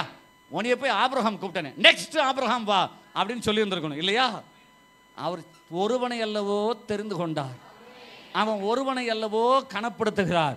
அவன் ஒருவனை அல்லவோ பெயர் சொல்லி அழைத்து, அவன் ஒருவனுக்கு அல்லவோ தேசத்தை கொடுத்து, அவன் ஒருவன் பெயரில் அல்லவோ பல கோத்திரங்களை உண்டாக்கினார். அந்த தேவன் உங்களை கூப்பிட்டு ஒன்று சொன்னா அதை பிடுங்கி வேற ஆள்கிட்ட கொடுக்க மாட்டார். அப்படி கொடுக்கிறாருன்னு சொல்லியாச்சு, அந்த தேவன் கொடுத்தது இல்லை. அல்லேலூயா. நல்லா கவனிச்சுக்கலாம். உங்க பேரை பெருமைப்படுத்துவார். ஆமீன் சொல்லுங்க பார்ப்போம். அதுல மகிமைப்படுத்தக்கூடிய காரியம் யோவான் 17:22. என்ன 5 நிமிஷத்துல முடிப்பேங்க. நாம் ஒன்றாய் இருக்கிறது போல, நாம் ஒன்றாய் இருக்கிறது போல அவர்களும் ஒன்றாய் இருக்கும்படி நீர் எனக்கு தந்த மகிமையை நான் அவர்களுக்கு கொடுத்தேன். அப்ப மகிமையை வாங்கி எங்க கொடுத்துட்டாரு? எனக்கு கொடுத்துட்டார். உங்களுக்கு கொடுத்தாரா? பிரதர், நீங்க ஏன் ஆளு பிரதர்? அல்லேலூயா. அவர் பிதாவிடத்திலிருந்து மகிமையை வாங்கி அந்த மகிமையை என்கிட்ட ஏன் கொடுத்தாருன்னா, பிதாவும் இயேசுவும் ஒன்றாக இருக்க போல நானும் இயேசுவும் பிதாவும் ஒன்றாக இருக்கும்படியாக. அப்ப நாங்க 3 பேரும் திருத்துவத்தில் இறங்கி இருக்கிறோம். ஏன்னா ஆவியான எனக்குள்ள இருக்கிறார். ஆமீன் சொல்லுங்க. ஆமீன் சொல்லுங்க. ஆவியான யாருக்குள்ள இருக்கிறாரு? நமக்குள்ள. ஆமீன் சொல்றாரு. ஹல்லேலூயா. இப்ப 3 பேரையே தேவன் உங்களை மகிமைப்படுத்தி ஆவார். என்னைக்கு மகிமை வருதோ அற்புதம் நடக்கும். என்னைக்கு மகிமை உங்க வீட்டுக்குள்ள நுழையுதோ, என்னைக்கு மகிமை சுமந்து கொண்டு உங்க அலுவலகத்துக்கு போறீங்களோ, என்னைக்கு மகிமை சுமந்து கொண்டு ஊழியத்துக்கு போறீங்களோ, என்னைக்கு மகிமை சுமந்து கொண்டு ஆத்துமாவை சம்பாதிக்க போறீங்களோ, என்னைக்கு மகிமை சுமந்து கொண்டு தேவனுடைய ராஜ்யத்தின் படிகளில் ஈடுபடுறீங்களோ, அப்பொழுதெல்லாம் அற்புதம் நடந்தே ஆகும். கையை தட்டி இதை மாற்ற யாராலும் முடியாது. ஆமீன் சொல்லுங்களேன். இதை மாற்ற யாராலும் முடியாது. ஏனென்றால் அந்த மகிமை இருந்தால் சுகம் வரும், அந்த மகிமை இருந்தால் விடுதலை வரும். இன்னைக்கு நிறைய ஹார்ட்டில் ப்ராப்ளம் இல்லை ஆளுகளுக்காக ஜெபம் பண்ண போகிறேன். எத்தனை பேர் ரெடியாக இருக்கிறீங்க? யாருக்கா ஹார்ட் ப்ராப்ளம்? பாஸ்டர் எனக்கு ஹார்ட்டில் லேசாக ஒரு மாதிரி இருக்குது பாஸ்டர், ஒரு மாதிரி, அந்த மாதிரியெல்லாம் போக போகுது. அடப்பு இருக்குது பாஸ்டர், புடப்பு இருக்குது பாஸ்டர், இதெல்லாம் போக போகுது. கையை தட்டி தேவரை மகிமைப்படுத்தலாம். ஒரு சுகத்தோட போக போறீங்க. கையை தட்டி ஆமென் சொல்லுங்க. ஒரு சுகத்தோட போக போறீங்க. சத்தமா சொல்லுங்க. ஒரு சுகத்தோட போக போறீங்க. ஆமென் சொல்லுங்க. ஆமென் சொல்லுங்க. ஆமென். ஆமென். ஏசாயா 66:2 ஜாதிகள் உன் நீதியையும் சகல ராஜாக்களும் உன் மகிமையும் காண்பார்கள். ஆமென். கர்த்தருடைய வாய் சொல்லும் புதுநாமத்தால் நீ அழைக்கப்படுவாய். ஆமென். அல்லேலூயா. ஆமென் சொல்லுங்க. ஒரு சின்ன ஒரு சாட்சியை சொல்லி முடிக்க போறேன். கடந்த நவம்பர் 15 நான் என்னுடைய ஊழியத்துக்காக இந்தோனேஷியாவுக்கு போகிறேன். 15 சாயங்காலம், கொஞ்சம் அதெல்லாம் அடிக்காம கவனிங்க. 15 சாயங்காலம் என்னுடைய மகன் மலேசியாவில் படிச்சுட்டு இருக்கார். படித்து முடிச்சிட்டார். அவருக்கு ஆண்டவர் கிருபையில் ஜப்பானில் வேலை கிடச்சிருச்சு. அல்லேலூயா. ஆமென். இப்போ அவரை பார்க்க போகிறேன். பார்த்துட்டு அது ஒரு 4 மாடி கட்டடம். மேலே நடந்து இதில் ஸ்டெப்ஸ் வழியாக போகணும். மேலே ஏறி போயாச்சு. எல்லாம் முடிஞ்சு மறுநாள் அன்றைக்கி சாயங்காலம் நான் 15 இந்தோனேஷியாவுக்கு ராத்திரி 11 மணிக்கு போகிறேன். 11 மணிக்கு போயிட்டோம். போன உடனே நான் ஒரு மணி இருக்கும் என்னுடைய ஒரு கெஸ்ட் ஹவுஸ் அங்கே இருக்குது. அவங்க ஒரு ஃபேமிலி அங்கே வச்சுருக்கிறாங்க. அது ஒரு நல்ல வசதி நிறைந்த ஒரு குடும்பம். எனக்கு அங்கே போனவுடனே அந்த கெஸ்ட் ஹவுஸ் யாரையும் தங்க விட மாட்டாங்க. எனக்கு தேவையானதெல்லாம் அங்கே வச்சுருவாங்க. நான் இந்த தடவை சொன்னேன், நான் வருவேன், ஆனால் உடனே உங்களை பார்க்க வரமாட்டேன். நான் 10 நாள் தேவ சமூகத்தில் ஜெபிப்பதற்காக வேறு ஒரு தீவுக்கு நான் போகிறேன். நான் 10 நாள் யாருக்கிட்டே பேச மாட்டேன். யாருக்கிட்டே என்ன செய்ய மாட்டேன், என்னுடைய மொபைலை கொடுக்க மாட்டேன். மொபைல் சுவிட்ச் ஆஃப் ஆகிருக்கும். என் மனைவியிட்ட சொன்னேன், நான் ஃபோன் பண்ணலைன்னா நீ தப்பாக நினைக்க வேண்டாம், நான் ஆண்டவர் கூட பேசணும். நான் ஒரு சில காரிய தேவனிடத்தில் கேட்கணும், அதுக்காக போகிறேன். அவங்க சொன்னாங்க, சைலண்ட் மோடில் வச்சுக்கோங்கப்பா, டாக்டரில் கொஞ்சம் சைலண்ட் மோடில் வைங்க. அல்லேலூயா. நான் சொன்னேன், அதெல்லாம் வைக்க மாட்டேன், நான் டிஸ்டர்ப் பண்ணக்கூடாது. நான் என்ன செய்ய போகிறேன், இந்த பிள்ளைய உட்கார வைங்க. இப்போ போயாச்சு. நான் அந்த பாஸ்டர் சொல்லிட்டேன், என் ரூமுக்குள்ளே யாரும் வரக்கூடாது. நான் இங்கேருந்து வேறு ஒரு வாகனம் ஏறி நான் வருவேன். இங்கே ஒரு மீட்டிங் 3 நாள் இருக்குது, அதை முடிச்சுட்டு நான் வருவேன். நீங்களும் என்னை வந்து அந்த இடத்துல பார்க்கக்கூடாது, என்னை போகும்போது உங்களை சந்திக்கிறேன் அப்படின்னு சொல்லிட்டு ரெடி பண்ணியாச்சு. கரெக்டாக 16 காலையில் 6:15 எழும்பி என்னுடைய மொபைலில் பார்க்குறேன், என்னுடைய மீட்டிங் டைம் எத்தனை மணி. நான் ஒரு பாஸ்ட் மெசேஜ் அனுப்பியிருக்கேன், கரெக்டாக 11:30 நீங்கள் வந்துடணும். ஏன்னா இங்கே டிராஃபிக் இருக்கும், டிராஃபிக்கில் மாட்டினா 3 மணி நேரம் ஆகும். ஆகவே சீக்கிரம் வந்துடணும். நீங்கள் இத்தனை மணிக்கு உங்களுக்கு கையில் கொடுப்போம். ஓகே, நான் ரெடி ஆயிடுவேன், எனக்கு ஆள் அனுப்புங்க.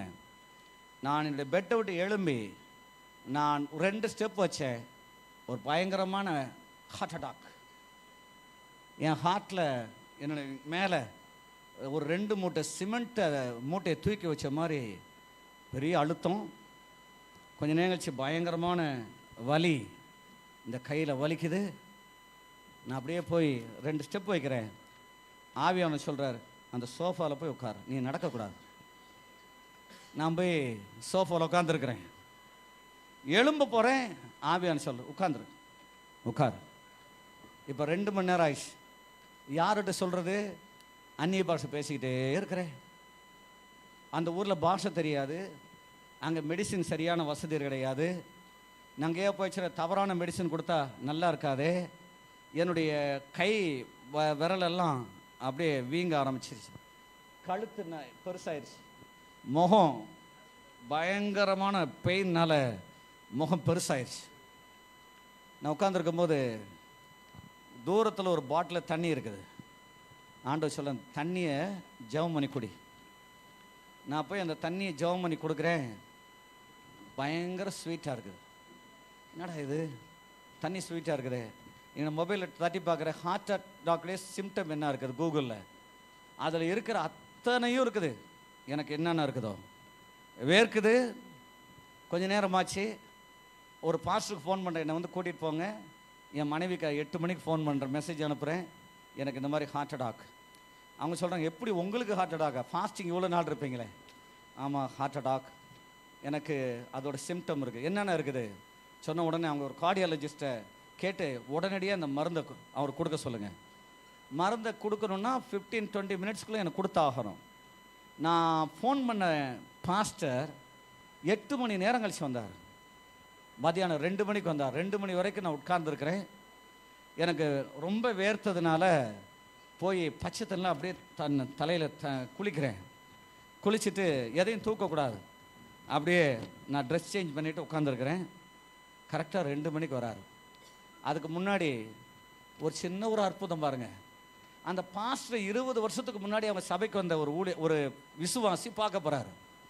ஐயா எங்கே போகிறீங்க? நான் இப்போ தான் உங்களை பார்க்குறேன், எங்கே இருக்கு, சாப்பிட்றீங்களா எல்லாம் கேட்குறாங்க. இல்லை ஒரு பாஸ்டருக்கு இந்த மாதிரி, ஐயோ நான் ஒரு 4 நாளைக்கு முன்னாடி எனக்கு ஹார்ட் அட்டாக் ஆயிடுச்சு, நான் ஒரு மெடிசன் வச்சுருக்கிறேன், இதை கொரியரில் கொடுத்து விடுவோம் அப்படின்னு சொல்லி அவர் கொரியரில் கொடுத்து விட்றாரு. கொரியர்காரை வந்து அது கிட்டத்தட்ட ஒரு 6 டவர் இருக்கக்கூடிய பெரிய அப்பார்ட்மெண்ட், ஏதோ ஒரு டவரில் கொடுத்துட்டு போயிட்டான். இப்போ நான் கீழே இறங்கி போய் வாங்கணும், ஆனால் நடக்கக்கூடாது. அந்நிய பாஷை தாங்க மருந்து. நான் ஜெப தண்ணி இருக்குது பார்த்தீங்களா, அதுதான் இயேசுவின் நாமத்தில் நான் சுகமானேன். எனக்குள்ளே தேவ பிரசன்னம் இருக்கிறது. நான் ஒரு சுகமளிக்கும் ஊழியக்காரன். நான் அநேகருக்கு ஊழியத்தில் சுகத்தை தேவ சமூகத்தில் பெற்றுக் கொடுத்தவன். என் சரீரத்தில் இப்பொழுது சுகம் உண்டாவதாக சொல்லி ஜெபித்துக்கிட்டே போய் அங்கே உட்கார்ந்துருக்கிறேன். அவங்க கொடுத்த மாத்திரை எனக்கு 300 mg போடணும், ஆனால் எனக்கு கிடைச்ச 75 mg அதில் போட்டுட்டு உட்காந்துருக்கு. அது ஒன்றுமே செய்யலை. அவர் வந்தார், எமர்ஜென்சி கூட்டி போயிட்டாங்க. கூட்டு போய் அங்கே படுக்க வச்சுருந்தா ஆக்சிஜன் உங்களுக்கு லோவாகிருச்சு. உங்களுடைய பிளட்டில் அந்த ஹார்ட்டோட சிம்டம்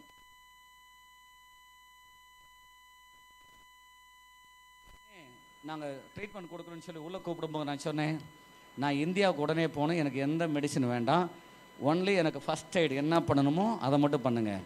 இல்லை உங்களுக்கு ஃப்ளைட்டில் போகிறதுக்கான சர்டிஃபிகேட் நாங்கள் கொடுக்க மாட்டோம், உங்கள் பாஸ்போர்ட்டை நாங்கள் என்ட்ரு பண்ணி வச்சிடறோம், நீங்கள் அப்படி போக முடியாது. இல்லை நான் போய் தான் ஆவேன். என் மனைவிக்கிட்ட ஃபோன் பண்ணி இந்த அம்மாட்ட பேசு, இங்கே மெடிசன் சரியில்லை, நான் உடனே போகணும். அவங்க அந்த டாக்டர்கிட்ட பேசுகிறாங்க. பேசும்போது நான் நல்லா ஆரோக்கியமாக இருக்கிறேன், அவங்ககிட்ட காண்பிச்சுக்கிட்டே இருக்கிறேன்.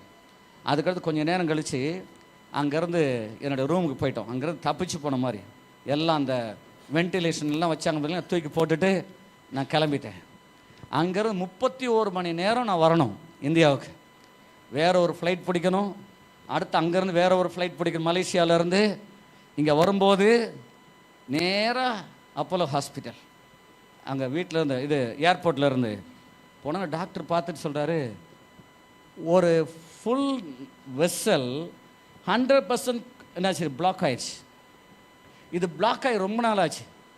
ரெண்டாவது, நீங்கள் அவ்வளோ தூரம் பயணம் செஞ்சு வந்ததில் உங்கள் ஹார்ட்டோட செல்ஸ் எல்லாம் செத்துருக்கும், உங்கள் ஹார்ட்டு சுருங்கியிருக்கும், ஆனால் உங்கள் ஹார்ட்டை பார்த்தா புதுசாக இருக்குதே எப்படி?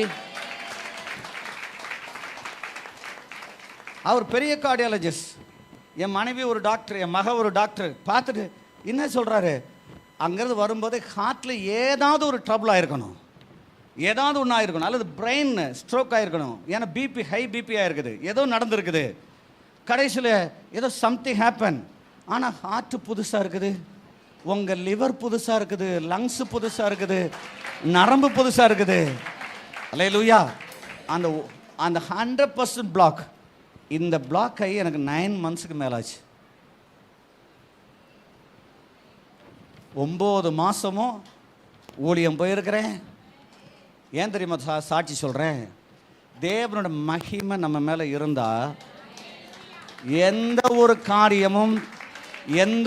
காரியமும் நமக்கு விரோதமாக எழும்பவே முடியாது. அதுக்கு முதல்ல தான் நிறைய பேருக்கு ஜெபம் பண்ணி சுகமாகிட்டு வந்திருக்கிறோம். அதுக்கு முதல்ல ஏகப்பட்ட பிசாசு துரத்திட்டு வந்திருக்கிறேன். நல்லா கவனிச்சுக்கொள்ளுங்க. ஏன் தெரியுங்களா? நானும் நீரும் ஒன்றாக இருக்கிறது போல இவர்களும் ஒன்றாக இருக்கும்படி உம்முடைய மகிமையை இவர்களுக்கு கொடுத்தேன். மகிமை வந்தா சுகம், மகிமை வந்தா விடுதலை, மகிமை வந்தா அற்புதம், மகிமை வந்தா இயேசுவின் நாமத்தை மகிமைப்படுத்த தேவன் நம்மளை மகிமைப்படுத்திக்கிட்டே இருப்பார்.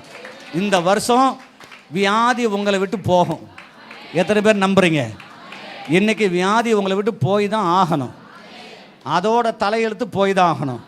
உங்க தலையெழுத்து நீங்க நல்லா இருந்துதான் ஆகணும். கைதட்டி கைதட்டி கைதட்டி. எனக்கு ரிவ்யூ கூட்டிட்டு போறாங்க இன்னொரு டாக்டர்கிட்ட.